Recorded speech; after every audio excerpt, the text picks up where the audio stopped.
Okay, so you think you understand Walmart, you've walked the aisles, you've seen the yellow smiley face, you've grabbed a flat of water bottles for $4 and thought, yeah, this is just a cheap store with a lot of stuff in it. Fair enough. That's what it looks like from the parking lot. Here's what it actually is. Walmart generated over $648 billion in global revenue in a single fiscal year, more than the GDP of most countries on Earth, while simultaneously selling products at prices so low that thousands of independent businesses have simply stopped existing near one. It employs roughly 2.1 million people in the United States alone, making it the largest private employer in the country. And it does all of this while keeping its profit margins thinner than a grocery receipt. So how does that work? How does a company make that kind of money by selling things cheaper than almost everyone else? How does a retailer grow to that scale without the cost structure eventually caving in under its own weight? The answer isn't one thing. It's a system, a machine built over 7 decades through economics, logistics, psychology, data, and a kind of organizational discipline that most companies never manage for a single quarter, let alone across a century of operation. To understand Walmart, we first need to understand one simple promise that changed retail forever. In the 1950s, American retail was built on a comfortable agreement between merchants and customers. Merchants charged high markups. Customers paid them because they didn't have many alternatives. The economic model depended on limited competition, local monopolies, and the simple reality that most people couldn't drive to a better deal. Sam Walton looked at that model and reversed it entirely. Walton's insight was straightforward but profound. If you charge less per item, more people will buy. And if enough more people buy, the total profit you make exceeds what you'd have made charging more to fewer customers. The math sounds obvious in retrospect. Almost no one was executing it at scale when Walton started. What Walton built was the high-volume, low-margin model, the economic engine underneath everything Walmart does today.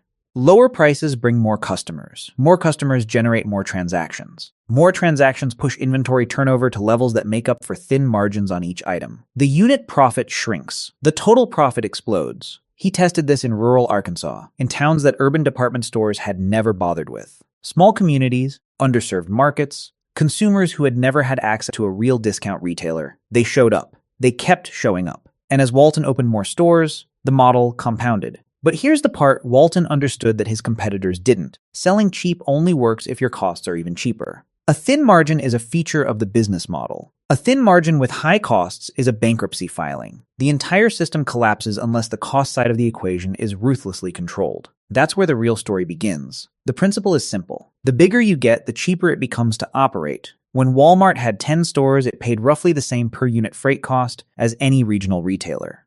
When it had 1,000 stores, it built its own trucking fleet, cutting external freight costs almost entirely. When it had 5,000 stores, roughly where it sits in the United States today, every cost in the business was being amortized across such an enormous base that the per unit overhead became almost invisible. Think about it this way. If you buy 1 bottle of laundry detergent, you're paying for the packaging, the shipping, the shelf space, and the margin for every person who touched it. If you buy a 48-count pallet of the same detergent, every one of those fixed costs gets divided by 48.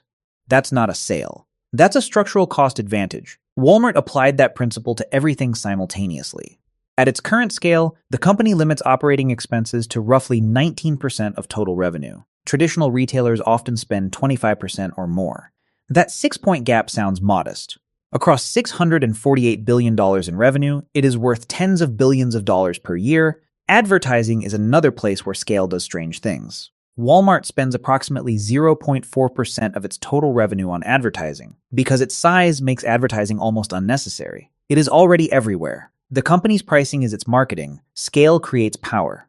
Here is the insight that most people completely miss. Walk into a Walmart and pick up a tube of Crest toothpaste. Then walk into a CVS and pick up the exact same tube, same ingredients, same size, same manufacturing facility. The CVS version will cost you more, sometimes significantly more. The product is not where Walmart competes. What's different is everything behind it. The procurement cost, the logistics cost, the storage cost, the overhead allocated to that shelf space. Walmart has spent decades engineering every one of those invisible numbers downward, while the product stayed exactly the same. Walmart built its cost advantage along 3 axes. First, direct procurement. By dealing directly with manufacturers rather than wholesalers, it cuts out every intermediate markup. Second, operational efficiency. Every process from receiving doc checks to standardized to minimize wasted time and labor. Third, fixed cost distribution.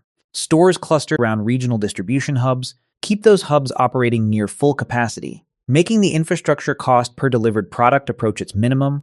By the time an item reaches a Walmart shelf, it has passed through a system designed to extract every unnecessary dollar from its journey. The price tag reflects that engineering, and that's where suppliers enter the story. Consider what it means for a consumer packaged goods company to have its product on Walmart's shelves. Walmart serves roughly 240 million customers globally per week. No single retailer on the planet offers comparable access. For a manufacturer, securing shelf space at Walmart isn't just a sales channel, it's a distribution network that would otherwise require decades and billions of dollars to replicate. The dependency runs deep. The negotiating leverage runs entirely in one direction. Walmart uses that leverage methodically. Every year, it implements what it calls a +1 strategy. Suppliers must lower their prices, improve quality, or accelerate delivery timelines, not as an aspiration, as a contract condition. If you want to keep selling to Walmart, you improve. Every year, the on-time, in-full metric, OTIF, requires 98% of shipments to arrive within the exact delivery window and in the exact quantity ordered. Failure carries a penalty equal to 3% of the cost of goods sold on the non-compliant shipment. For a supplier moving millions of dollars of product per month, a 3% penalty on a missed window is a meaningful financial consequence. The Vlasic pickle case illustrated what this dynamic looks like at scale. In the late 1990s, Walmart pushed a gallon-sized jar of Vlasic pickles at $2.97, a price so low it offered almost no margin for Vlasic. The jar drove enormous sales volume but destroyed Vlasic's ability to sell smaller, higher-margin jars at other retailers, because consumers simply bought the bulk jar instead.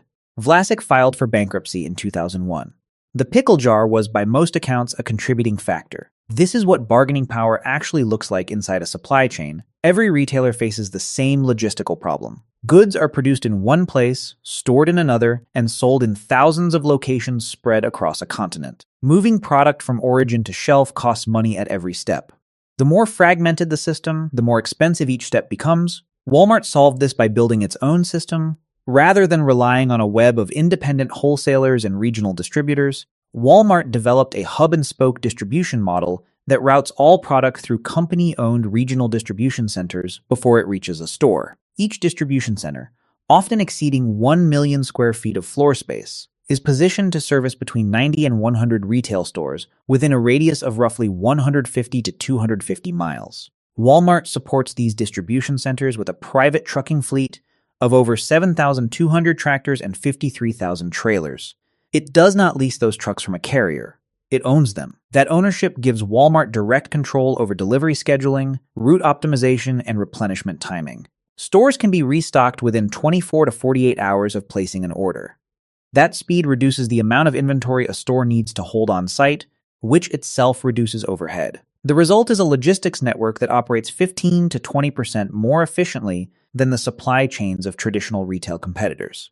That efficiency doesn't come from doing one thing well. It comes from controlling every link in the chain simultaneously and optimizing them as an integrated system rather than a collection of vendor relationships. Inside those distribution centers, Walmart uses a technique that most people outside logistics have never heard of, and which is probably responsible for more of Walmart's cost advantage than any single other factor. It's called cross-docking. In a conventional warehouse, the process looks like this. A supplier's truck arrives, goods are unloaded, counted, cataloged, placed in storage racks, and retrieved later when a store order comes in. That retrieval triggers a new picking, packing, and loading cycle before the goods go out on another truck. Every one of those steps costs labor, costs time, and costs money. The goods might sit in that warehouse for days or weeks. That sitting is inventory carrying cost accumulating silently. Cross-docking eliminates most of that sequence. When a supplier's truck arrives at the receiving dock of a Walmart distribution center, the goods are unloaded and scanned. Automated conveyor systems immediately sort each item by destination store.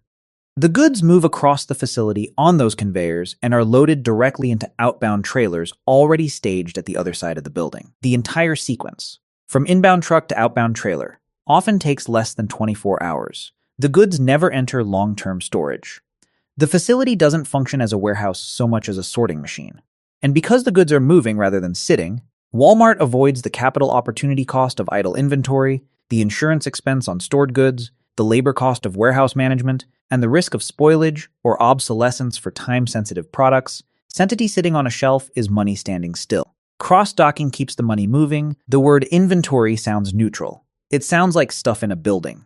What it actually represents, from an economic standpoint, is a continuous financial drain. Every unit sitting unsold on a shelf or in a warehouse represents capital that has already been spent but has not yet generated a return. That capital could otherwise be deployed, reinvested in new product, used to retire debt, returned to shareholders, or deployed in any number of more productive ways. Instead, it sits in a box in a temperature-controlled facility waiting. The holding costs add up systematically. The physical space costs money in rent, utilities, and maintenance. The goods require insurance coverage against theft, fire, and damage. Perishable items degrade toward spoilage while they wait. Non-perishables fall victim to fashion cycles, model updates, and seasonal demand shifts that leave yesterday's inventory worth less than what Walmart paid for it. Walmart addresses this through a just-in-time replenishment model. Rather than holding large safety stock at the store or distribution level, the company maintains lean inventory buffers, relying instead on the speed of its logistics network and the accuracy of its demand forecasting to replenish stock before shelves empty. The system requires precision. But when it works, and at Walmart's scale, it almost always works. It keeps inventory turnover high, holding costs low, and capital moving through the business instead of sitting in it. But information is just as valuable as products. In 1985, Walmart built Retail Link, a proprietary data network connecting point-of-sale terminals directly with its supplier base. No one else was doing this at that scale. Every register transaction fed a centralized system that suppliers could access in real time, giving them visibility into exactly how their products were selling, how much inventory remained, and where demand was shifting. Suppliers could now adjust production schedules proactively, flag stockouts before they happened, and align manufacturing with actual consumer demand rather than guesswork. The practical effect was that Walmart offloaded a significant chunk of its inventory management burden onto the supplier side, and suppliers accepted the arrangement because the alternative was losing access to Walmart's shelves entirely. Today, Walmart layers predictive AI and machine learning across that original infrastructure. These systems combine point-of-sale history with weather forecasts, regional demographics, and macroeconomic signals to anticipate demand shifts at the individual store level, sometimes weeks in advance. When a hurricane is forecast to hit the Gulf Coast, the systems have already staged bottled water, flashlights, and generators at stores in the projected path. Data, at Walmart's scale, is a logistics asset as tangible as a truck. Here is where the model gets counterintuitive. Most businesses try to maximize the profit they make on each individual transaction. The logic is straightforward. More profit per sale means more money. Walmart operates from the opposite assumption. Compare two hypothetical retail operations. Business A charges a $20 margin on each item and sells 100 of them. Total profit, $2,000. Business B charges a $2 margin on each item and sells 10,000 of them. Total profit, $20,000. Business B made 10 times more money by making 10 times less per sale, because its pricing attracted 10 times more volume. Now add a second effect. Business A, with its high margins, is an attractive target for competitors. A competitor can enter the market, price slightly below Business A, and immediately steal customers. Business B, operating on $2 margins, is nearly impossible to undercut profitably. You'd have to match its costs just to break even, and matching its costs requires matching its scale, which requires matching its supplier relationships, its logistic infrastructure, its distribution network, its data systems. You can't replicate that by opening a store. Low margins are not a compromise Walmart makes to win customers. They are a structural barrier that prevents competitors from entering the market on viable terms. The thin margin is the moat. Walmart doesn't run sales in the traditional sense. It doesn't flood Sunday newspapers with coupons or manufacture the theatrical experience of a clearance event. Its strategy, everyday low prices (EDLP), is built on the opposite principle. Prices are stable, always, and the customer never has to wonder whether they're getting a good deal. That stability does something important inside the consumer's mind. Shopping decisions carry cognitive overhead. When prices fluctuate, customers have to track them, compare them, and decide whether waiting for a sale would be smarter. That's mental effort. It's friction. And friction, in retail, costs transactions. Walmart removes that friction entirely. The price is the price. It was the same last week. It will be the same next week. The customer doesn't need to wait. They simply buy. JCPenney discovered in 2012 what happens when a retailer imposes this model on a customer base that wasn't built for it. Under CEO Ron Johnson, the department store eliminated its promotional pricing and replaced it with everyday low prices branded fair and square. Financially rational, psychologically catastrophic. JCPenney's core customers didn't want fair prices. They wanted the emotional experience of finding a deal, the dopamine hit of the coupon, the feeling of having beaten the system. Without that, they stopped shopping. Revenue fell by over 20% within months. Johnson was gone within a year. EDLP works at Walmart because Walmart built its customer base around it. Its shoppers aren't looking for the thrill of a discount. They're looking for certainty. And certainty, as a product, is worth more than most retailers realize. The economics of a Walmart store opening are not complicated. The company arrives with cost structures that local independent retailers cannot match. It sells the same goods at lower prices. Consumers rationally buy from Walmart. Local competitors lose sales volume. Some reduce staff, some close. Economist Emmett Basker studied this dynamic and found that a single Walmart store opening reduces county-level retail employment by approximately 150 workers over the long run. Accounting for both the jobs Walmart creates and the jobs competing businesses eliminate. The jobs that survive at Walmart often differ from the ones they replace. More part-time, concentrated in a single employer rather than distributed across many small businesses. For consumers, particularly low-income households, the calculus looks different. Lower grocery and household goods prices represent real purchasing power gains for families spending a significant portion of their income on exactly those categories. A family spending $2,000 a year on groceries who pays 15% less because a Walmart opened nearby has genuinely more money for other things. Both effects are real. The consumer gains purchasing power. The local merchant loses competitive viability. These outcomes coexist, and which one you weigh more heavily reflects your priors about markets and labor. Not a straightforward calculation, the mechanism is direct. Walmart enters and prices goods lower than competitors. Competing grocery chains and department stores face an immediate choice. Match prices and compress margins, or hold prices and lose customers. Most do both. The result is that prices across the entire local market fall, even for consumers who never shop at Walmart. Research suggests the company's pricing has contributed meaningfully to lower inflation across the product categories it dominates. But the trade-offs run through the supply chain. Suppliers meeting Walmart's annual cost demands often end up shifting production to lower-wage countries or cutting quality to survive. Competing regional retailers pursue wage concessions from their own employees.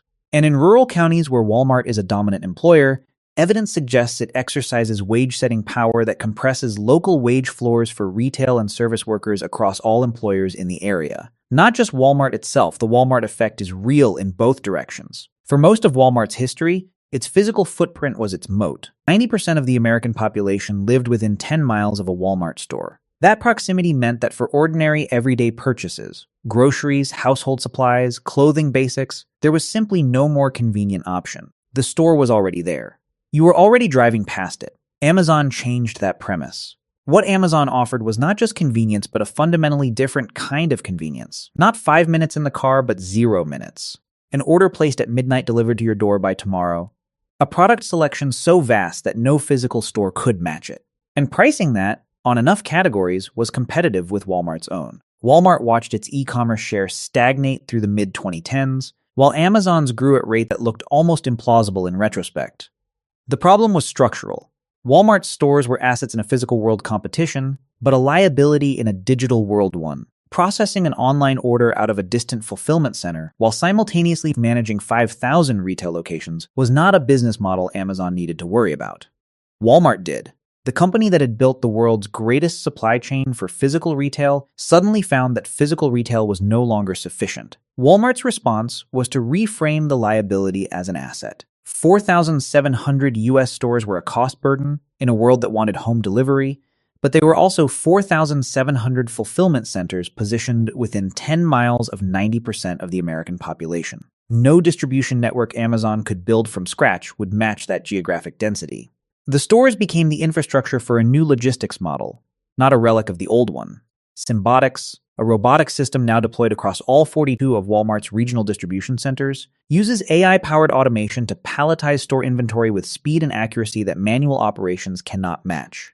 In 400 stores, Walmart has retrofitted backrooms with micro-fulfillment centers capable of picking and packing complex grocery orders in under 10 minutes. AI-driven route optimization software eliminated 30 million unnecessary transit miles in a single recent year, avoiding 94 million pounds of carbon dioxide emissions, simultaneously an environmental and a cost metric. Predictive demand engines now model inventory allocation down to individual zip codes, anticipating demand fluctuations before they materialize and positioning stock accordingly. The company that invented retail data infrastructure in 1985 with Retail Link is still, 4 decades later, at the frontier of what that infrastructure can do. The omni-channel model, treating the physical store and the digital platform as a single integrated fulfillment system, is Walmart's answer to a world that Amazon built.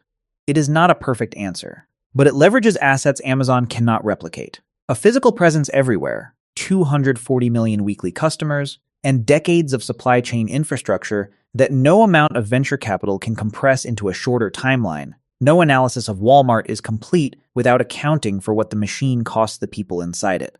Walmart's labor practices have attracted sustained criticism for decades. The company has historically maintained some of the most aggressive anti-union postures in American corporate life, deploying specialized consulting teams to counteract organizing drives and, in documented cases, closing facilities that successfully voted to unionize. Its workforce skews heavily part-time, which limits eligibility for benefits and reduces the company's total compensation burden. Employee turnover runs at an estimated 70% within the first year. A figure that, while common in retail, reflects something about the experience of working inside the machine. The supplier pressure that generates Walmart's pricing advantage doesn't stop at contractual compliance metrics. Suppliers facing relentless annual demands for cost reduction eventually run out of internal efficiencies to find. At that point, the pressure tends to flow outward, toward labor costs in the supply chain, toward manufacturing relocation, toward corners that are easier to cut than prices. The low price on the shelf is not produced in a vacuum. It is produced at the end of a chain of compressed margins that eventually reaches a human being doing physical work somewhere. Walmart's market dominance also raises ongoing antitrust questions. When a single buyer controls enough of a market to set effective price ceilings for an entire industry, the traditional competitive market mechanisms that are supposed to prevent exploitation stop functioning as intended. Whether Walmart has crossed that threshold in specific product categories is a matter of ongoing economic and legal debate. That the question can be asked seriously is itself a measure of how large the machine has become. Here's the thing about a competitive moat. It's obvious from the outside and almost impossible to replicate. Any competitor can walk into a Walmart store, observe the prices, and attempt to match them. What they cannot observe, and cannot replicate without decades of investment, is the infrastructure underneath those prices. The logistical moat alone is staggering. Walmart's private trucking fleet, its network of 42 regional distribution centers optimized over decades of operational refinement, its cross-docking infrastructure built on precision scheduling of thousands of daily truck movements. Replicating any one piece of this would require billions of dollars and years of execution. Replicating all of it simultaneously, while also building a customer base and supplier network from scratch, has never been done. The data moat compounds that advantage. Retail Link has been accumulating transactional data for 40 years. The predictive models built on that data have been refined against real outcomes across billions of sales events. The accuracy those models achieve is not available to a new entrant. You can build a similar system. You cannot build a similar system with 40 years